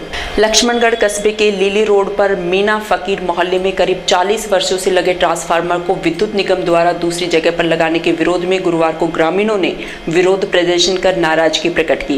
ग्रामीण त्रिलोक मीना और साहब सिंह मीना ने बताया कि मीना फकीर मोहल्ले में विद्युत निगम का एक ट्रांसफार्मर लगा हुआ था, जिससे कई मोहल्लों को विद्युत सप्लाई दी जाती थी। कुछ दिन पहले विद्युत निगम के द्वारा ट्रांसफार्मर को जाटव वाल्मीकि मोहल्ले में शिफ्ट किया गया। ट्रांसफार्मर के दूसरी जगह शिफ्ट करने के बाद से उन्हें पावर सप्लाई नहीं मिलने के कारण लोगों के कूलर, पंखे, अन्य विद्युत उपकरण नहीं चल पा रहे हैं, जिससे गर्मी में ग्रामीणों को खासी परेशानी का सामना करना पड़ रहा है। ग्रामीणों ने आरोप लगाया कि जिस जगह पर ट्रांसफार्मर को लगाया है उस जगह बिजली चोरी भी हो रही है। ग्रामीणों ने ट्रांसफार्मर को वापस उसी जगह पर लगाने की मांग की है। इस दौरान दर्जनों की तादाद में ग्रामीण मौजूद रहे। ये डीपी वापसी लाने की मांग थी। क्यों ये डीपी कहाँ लगा दी जाओ? ये हरिजन बस्ती में लगा दी। क्यों? पता नहीं इसका तो क्यों। अच्छा, ये ट्रांसफार्मर हटाने से क्या क्या समस्या? लाइट इसमें लाइट आ नहीं रही है, गर्मी में समस्या ज़्यादा हो रही है और 3-4 मोहल्ले खट्टी करने का ये सब हमको ज़्यादा समस्या आ रही है इससे। ये 40 साल पहले पुरानी डीपी रखी हुई थी, 1972 की है जो हटाई गई है। अच्छा, विद्युत निगम के अधिकारी क्या कहते हैं? विद्युत वहाँ जाते हैं तो वो कहते हैं कुछ नहीं है, तो यहाँ से ट्रांसफ़र करनी थी हमको, इसका सही जवाब नहीं देते हमको। ये सब 1 जनवरी को हटाई थी, 1 जनवरी जनवरी से आज तक हमारे 3 महीने में 1 महीना लाइट सही नहीं आई है। कौन कौन से? और ये डीपी अय्यन साहब ने हटवाई है और उधर को पैसा लेके और उधर 3 फेज की चोरी करवाते हैं। कौन कौन से मोहल्ले में सप्लाई जाती है इसमें? ये खटीक मोहल्ला है, माड़ी मोहल्ला है और ये फकीर मोहल्ला है। ये 3 मोहल्ला की डीपी है। ये ट्रांसफार्मर हटने से क्या क्या समस्या का सामना करना पड़ा? लाइट नहीं आ रही, पिछले 3 महीने में 1 महीना लाइट पूरी नहीं आई। कभी आती है 36-36 घंटे में लाइट एक साथ चली जाती है। गरीब अय्यन साहब से बोलते हैं जार के उनका काम करो अपने आप। खैरकल में पंजाबी सभा ने सुखमणी साहिब का पाठ कर लंगर का भोग लगाया। इस दौरान हजारों लोगों की संगत में लंगर का प्रसाद चखा। विधायक दीपचंद खेरिया का खैरकल को जिला बनाने पर पंजाबी सभा की ओर से स्वागत किया गया। कार्यक्रम में शिवचरण गुप्ता, ओम प्रकाश रोघा, विक्की चौधरी, निक्की प्रजापत उपस्थित रहे। पंकज खुराना ने बताया कि लंगर में समाज की महिलाओं और बच्चों ने अपनी सेवाएं दी। कार्यक्रम में पंजाबी समाज के अध्यक्ष रोहिताश अरोड़ा, भारत किशन तनेजा, महेंद्र छाबड़ा, धीरज वासुदेव सहित पंजाबी समाज से जुड़े सैकड़ों लोगों ने अपनी सेवाएं दी। पंजाबी समाज द्वारा और सिखों द्वारा विशेष रूप से मनाया जाता है, उत्साहपूर्वक मनाया जाता है। यह पर्व 13 या 14 अप्रैल को प्रत्येक वर्ष मनाया जाता है। इस दिन विशेष रूप से गुरु गोविंद सिंह जी महाराज ने, जो सिखों के 10वें गुरु हैं, उन्होंने खालसा पंथ की स्थापना की थी। इस दिन को विशेष रूप से इसलिए मनाया जाता है और फसलें भी पक जाती हैं। पकी हुई फसलों को देखकर किसान बड़ा खुश होते हैं और वो विभिन्न प्रकार के से अपना मनोरंजन करते हैं, डांस करते हैं और मंदिरों में जाते हैं, गुरुद्वारों में जाते हैं। गुरुद्वारों में लंगर प्रसादी होती है और घर पर विभिन्न प्रकार के मिष्ठान आदि बना करके वितरित भी करते हैं और अपना खाते भी हैं। आज का कार्यक्रम क्या कार्यक्रम आयोजित किए गए उसके बाद? आज प्रातः है, आज जो हमने पंजाबी समाज पंजाबी भवन में बैसाखी पर्व मनाया, इसमें प्रातःकाल माननीय विधायक खेरिया जी का स्वागत किया सर्वप्रथम। उसके बाद सुखमणी साहब का पाठ किया और सही 12:30 बजे लंगर प्रसादी शुरू हुई। लंगर प्रसादी लगातार चलती रहेगी। बड़ौदा में कस्बे में बाबा साहब भीमराव अंबेडकर की 132वीं जयंती अंबेडकर साहिब की प्रतिमा पर श्रद्धा सुमन अर्पित कर माल्यार्पण के साथ मनाई गई। यह कार्यक्रम बड़ौदा में नगर पालिका चेयरमैन सुमन रूपचंद की अध्यक्षता में संपन्न हुआ, जबकि कार्यक्रम के मुख्य अतिथि मेवात विकास बोर्ड राजस्थान सरकार जुबेर खान रहे। अंबेडकर विकास समिति अध्यक्ष चुन्नीलाल ने बताया कि कस्बे में जाटव समाज की ओर से भीमराव अंबेडकर जयंती पर शोभा यात्रा का आयोजन पुलिस प्रशासन की मौजूदगी में किया गया।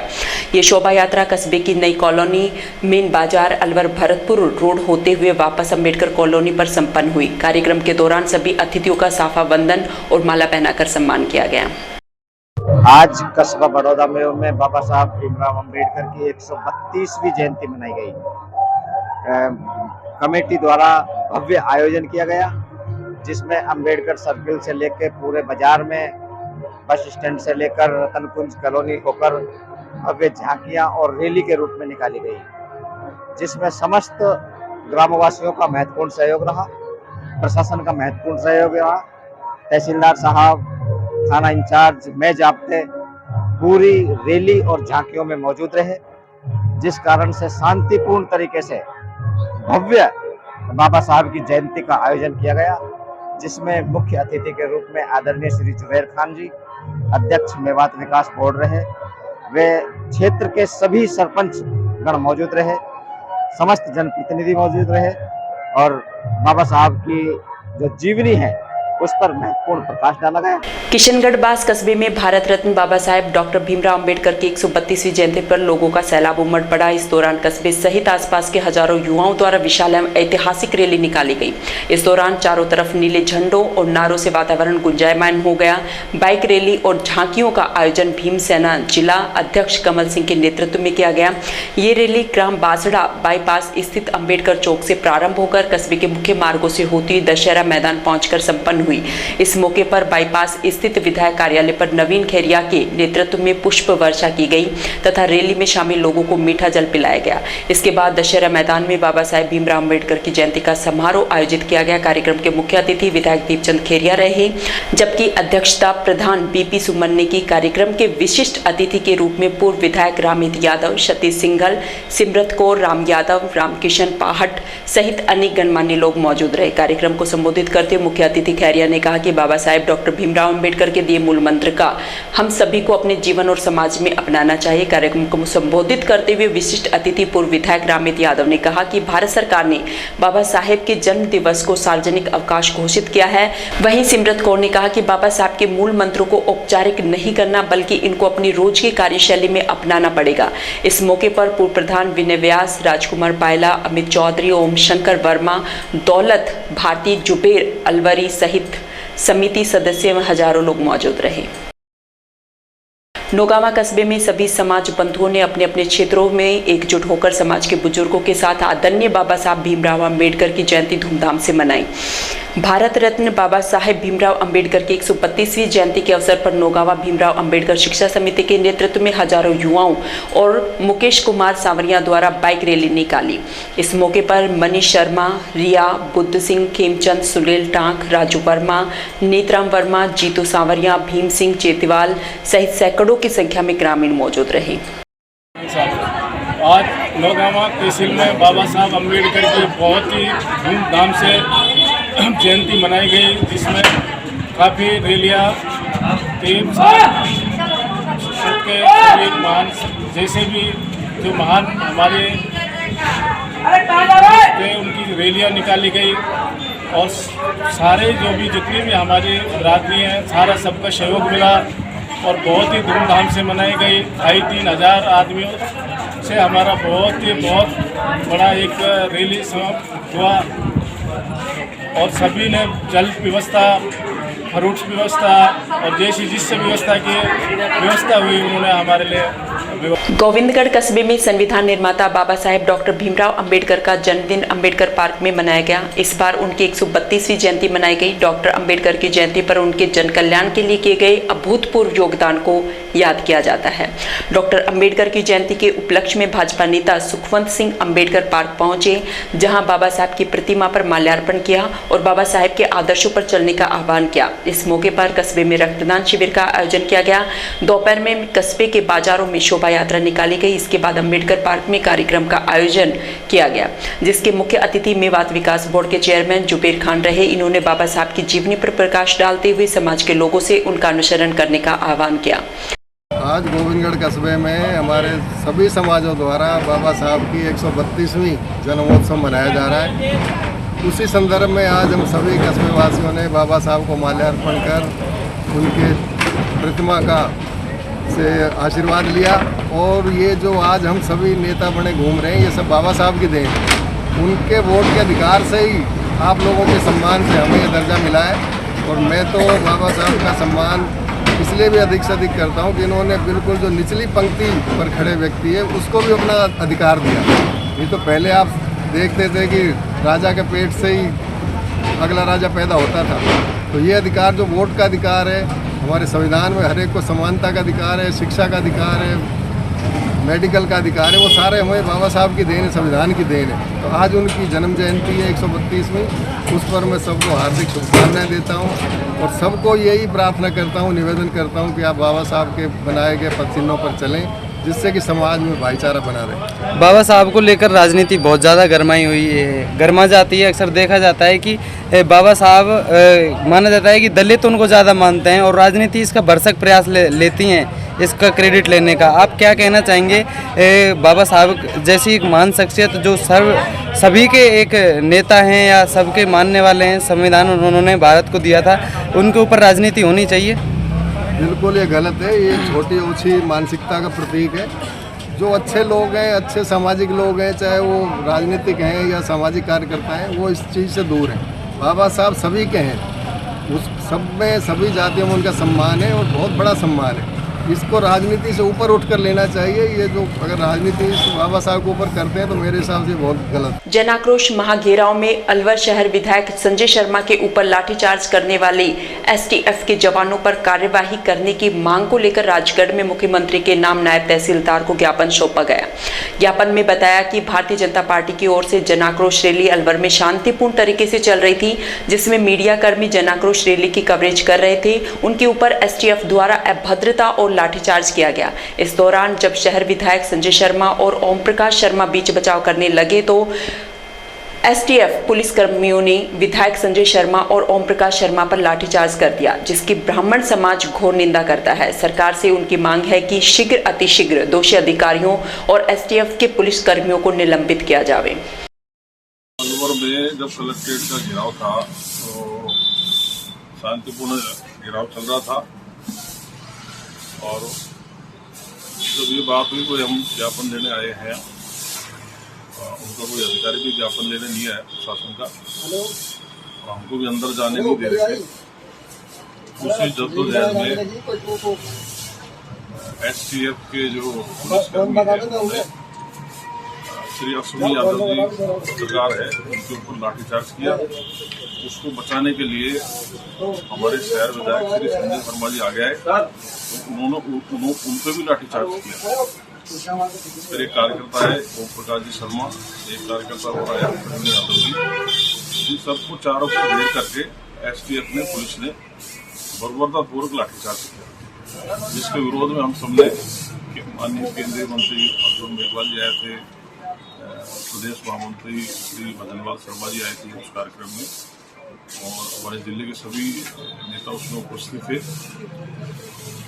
उसी समय वहाँ पे धरना दिया गया और एसपी साहब ने ये आश्वासन दिया कि मैं इन चारों जवानों की कार्रवाई के लिए उन पर आईजी को भेजूंगा, एडीजी को भेजूंगा, एडीजी एसटीएफ को भेजूंगा। उसी के विरोध स्वरूप हमने आज राजगढ़ में उपखंड अधिकारी कार्यालय के सामने अशोक गहलोत जी का पुतला फूका है कि ये जब भी कोई बात होती है राजस्थान में, किसी तरह की कोई अवांछनीय घटना होती है और जब हमारी पार्टी बीजेपी संगठन इसका विरोध करता है तो बार बार गहलोत सरकार पुलिस को आगे कर देते हैं और पुलिस को आगे करके बिना बात ही लाठीचार्ज करवा, जबकि उस लाठीचार्ज का कोई मतलब नहीं था। सारा काम शांतिपूर्ण चल रहा था, शांतिपूर्ण हम लोग गए थे, अपना ज्ञापन दे रहे थे और उधर से ज्ञापन लेने कोई आया नहीं था। तभी उसी जद्दोजहद में सारी कार्रवाई हो और उसी के विरोध स्वरूप आज हमने यहाँ अशोक गहलोत जी का पुतला फूका है। अभी इस घटना की निंदा करते हैं और सरकार से मांग करते हैं कि जो दोषी पुलिसकर्मी उनको। महाराणा सांगा की जयंती के उपलक्ष्य पर शुक्रवार को बसपा में अनेक आयोजन हुए। इन कार्यक्रमों में मेवाड़ के पूर्व राज परिवार के सदस्य लक्ष्यराज सिंह मेवाड़ ने भाग लिया। लक्ष्यराज सिंह मेवाड़ के बसपा पहुंचने पर उनका भव्य स्वागत किया गया। इसके बाद वे महाराणा सांगा सर्किल पर पहुंचे और पुष्पांजलि अर्पित की। महाराणा सांगा की जयंती के अवसर पर 551 महिलाओं ने कलश यात्रा भी निकाली। इस दौरान जगह जगह कलश यात्रा का पुष्प वर्षा करके स्वागत किया गया। इस दौरान आयोजित हुए कार्यक्रम को संबोधित करते हुए लक्ष्यराज सिंह मेवाड़ ने कहा कि महाराणा सांगा के जीवन से सभी को प्रेरणा लेनी चाहिए। हर व्यक्ति ये जानता है कि उनके 80 घाव थे, इसके बावजूद भी वे लड़ते रहे और हार नहीं मानी। उद्योग मंत्री शकुंतला रावत अपने एक दिवसीय दौरे को लेकर बानसूर पहुंची। उन्होंने अंबेडकर भवन पहुंचकर बाबा साहेब डॉक्टर भीमराव अंबेडकर की 132वीं जयंती के उपलक्ष्य में बाबा साहेब की प्रतिमा पर माल्यार्पण किया। इस दौरान उन्होंने उपस्थित लोगों से बाबा साहेब के बताए मार्ग पर चलने का आह्वान किया। इस कार्यक्रम में पूर्व मंत्री डॉक्टर रोहिताश शर्मा ने भी संविधान निर्माता बाबा साहेब डॉक्टर भीमराव अंबेडकर की जयंती के उपलक्ष्य में बाबा साहेब की प्रतिमा पर माल्यार्पण किया। इस दौरान सभी अतिथियों का दुपट्टा पहनाकर स्वागत किया गया। कार्यक्रम में उद्योग मंत्री शकुंतला रावत ने कहा कि संविधान निर्माता बाबा साहेब डॉक्टर भीमराव अंबेडकर ने सभी समाजों को एक सूत्र में पिरोने का काम किया और शिक्षा की अलख जगाई। इससे पूर्व युवाओं की ओर से बाबा साहेब डॉक्टर भीमराव अंबेडकर की जयंती के उपलक्ष्य में विशाल रैली निकाली गई। इसके पश्चात उद्योग मंत्री शकुंतला रावत ने बानसूर के गांव हरसोरा में ग्राम पंचायत द्वारा अंबेडकर भवन में इंटरलॉकिंग सड़क तथा छात्र निर्माण का फीता काटकर उद्घाटन किया। कार्यक्रम में बानसूर उपखंड अधिकारी Rahul Saini, ADM Dinanath bubble, BSP Sunil Jakhar, थानाधिकारी हेमराज सिंह, प्रधान सुमन सुभाष यादव, चेयरमैन नीता सज्जन मिश्रा, अभिभाषक संघ अध्यक्ष राजेंद्र आर्य, हीरालाल सिरोहीवाल सहित बड़ी संख्या में समाज के गणमान्य लोग मौजूद रहे। हिंदुस्तान ज्ञानवान हो, मेरे हिंदुस्तान में कोई भी अनपढ़ नहीं रहना चाहिए, क्योंकि प्राचीन काल में जब कोई पढ़ते नहीं थे तो उनका यही मतलब था। मैं तो आज भी सबको यही कहती हूँ कि किताब हाथ में देने का मतलब है कि किताब की सीढ़ी से ही आप मंजिल पर पहुँच सकते हो, आप कोई बड़े पद पे जा सकते हो, आप ज्ञानवान बन सकते हो, गरीब से अमीर बन सकते हो। इन सारी शिक्षा बाबा साहब ने कहा भी है कि जो शिक्षा रूपी देने का दिएगा वो भी आएगा। तो शिक्षा हमारे भारत में किस तरीके से हो, शिक्षा और आपने देखा एक संविधान में एक जो अंकन किया गया है का परिचय देता है वर्ल्ड में संविधान भारत में बाबा साहेब का शाहपुर और बीच बीच में बच्चों ने गोदा में मेडिकल कैंप भी लगा रखा है। तरीके की जो भी आयोजन थे आगे बढ़े जा रहे नारायण। तो ये आज का दिन एक त्योहार के रूप में, मेले के रूप में मनाया जाता है। आप देखिए किस तरीके से भंडारा यहाँ पर चल रहा है। तो ये एक त्योहार है और ये शिक्षा की अलग जगाना और एकता का संदेश देने का सबसे बड़ा काम है। राज्य सरकार भी खैरतल कस्बे की राजकीय महाविद्यालय के प्रांगण में जाटो समाज द्वारा एक आम सभा का आयोजन किया गया, जिसमें मुख्य अतिथि किसान आयोग के उपाध्यक्ष दीपचंद खेरिया रहे। विशिष्ट अतिथि बीपी सुमन, ओम शंकर वर्मा, डॉक्टर छबील कुमार, आसिम मेवाती सहित अन्य गणमान्य लोग मंचासीन रहे। जाटो समाज की ओर से सभी अतिथियों को माला और साफा बांधकर भव्य स्वागत किया गया। इस दौरान जाटो समाज के बच्चों ने सांस्कृतिक कार्यक्रमों की प्रस्तुतियां दी। रामगढ़ कस्बे में शुक्रवार को अंबेडकर जयंती बड़ी धूमधाम के साथ मनाई गई। कस्बे के भाव सिद्ध महाराज मंदिर से सैकड़ों वाहनों पर सवार होकर जय भीम के जयकारों के साथ डीजे के धुन पर शोभा यात्रा निकाली गई, जिसमें आसपास के कई दर्जन गांव के लोगों ने भाग लिया। ये शोभा यात्रा मुख्य बाजार से होती हुई गोविंदगढ़ मोड़ कार्यालय पर पहुंची। तहसील रंगमंच पर रामगढ़ पंचायत समिति प्रधान नसरू खां द्वारा सभी को ठंडाई की व्यवस्था की गई। शोभा यात्रा में रामगढ़ उपखंड अधिकारी अमित वर्मा, तहसीलदार धीरेन्द्र करदम, थाना प्रभारी सुरेंद्र सिंह द्वारा सुरक्षा व्यवस्थाएं की गई। इस मौके पर मेघवाल समाज, जाटो समाज के गणमान्य नागरिक मौजूद रहे। भारत रत्न बाबा साहब भीमराव अंबेडकर की जयंती है और मैं पूरे देशवासियों को इसकी शुभकामना देता हूं। बाबा साहब ने विभिन्न देशों का घूमकर वहाँ की संवैधानिक व्यवस्थाओं को अध्ययन किया और उसके बाद में जो अच्छी व्यवस्था थी उसको चुना और इस तरह से फंडामेंटल राइट्स के अधिकारों की जो व्यवस्था की गई वो बाबा साहब संविधान समिति निर्माण के कमेटी के अध्यक्ष थे, उनकी देखरेख में संविधान बना। आज पूरे जो है और भी काफ़ी देश जो है इस तरह से भारत देश गुलामी से मुक्त हुआ विदेशी ताकतों के, इस तरह और भी देश थे। श्रीलंका था, नेपाल थी, वर्मा था, लेकिन वहाँ लोकतंत्र कायम नहीं हुआ। सिर्फ भारत ऐसा देश है जो है वहाँ लोकतंत्र निर्बाध रूप से चल रहा है और बहुत आराम से भाईचारे से लोग रह रहे हैं। आज इस अवसर पर, जयंती के अवसर पर पिछली बार भी इस बार भी हमने अंजुमन शिक्षा विकास समिति है जो हमारे सामाजिक कार्यों में जिनका मकसद है उसमें आज वो हमने ठंडाई की व्यवस्था की है। जितने भी लोग आएंगे अम्बेडकर उसके अगर तो सबको उनके रामगढ़ उपखंड क्षेत्र की क्रय विक्रय सहकारी समिति के शुक्रवार को 10 वर्ष बाद चुनाव संपन्न हुए। इस दौरान पूरणमल चौधरी निर्विरोध अध्यक्ष निर्वाचित हुए। 5 वर्ष बाद होने वाले चुनाव कोरोना महामारी और राज्य सरकार द्वारा अन्य कारणों से नहीं कराए जा सके। इसके बाद समिति सदस्यों द्वारा कार्यकारिणी के चुनाव निर्वाचन अधिकारी देवी सहाय बैरवा की देखरेख में संपन्न हुए, जिसमें पूरणमल चौधरी अध्यक्ष, चंद्रभान गेरा उपाध्यक्ष, गुलशन आहूजा सहित अन्य सदस्यों को निर्विरोध चुना गया। निर्वाचन प्रक्रिया के सभी सदस्यों को बैरवा द्वारा पद एवं गोपनीयता की शपथ दिलाई और निर्वाचित पद के प्रमाण पत्र दिए गए। तिजारा कस्बे में डॉक्टर अंबेडकर विकास मंच द्वारा भारत रत्न बाबा साहब डॉक्टर भीमराव अंबेडकर का 132वां जयंती समारोह जैन मैरिज होम में बड़ी धूमधाम और हर्षोल्लास के साथ मनाया गया। अंबेडकर विकास मंच अध्यक्ष एडवोकेट सूरज भान ने बताया कि इस अवसर पर डॉक्टर भीमराव अंबेडकर की प्रतिमा पर दीप प्रज्वलित कर विशाल बाइक रैली और झांकी प्रदर्शनी शहर के मुख्य मार्गों से निकाली गई। डॉक्टर भीमराव अंबेडकर के भारतीय लोकतंत्र, संविधान निर्माण और राष्ट्र निर्माण में उनके योगदान पर विभिन्न वक्ताओं द्वारा प्रकाश डाला गया। प्राचीन काल में अलवर जिले की राजधानी रहे माचाड़ी कस्बे के बैरवा बस्ती मोहल्ले में बैरवा समाज द्वारा बाबा भीमराव अंबेडकर की 132वीं जयंती धूमधाम के साथ मनाई गई। कार्यक्रम के शुभारंभ से पहले मुख्य अतिथि क्षेत्रीय विधायक जौहरी लाल मीणा द्वारा फीता काटकर प्रतिमा पर माल्यार्पण किया गया।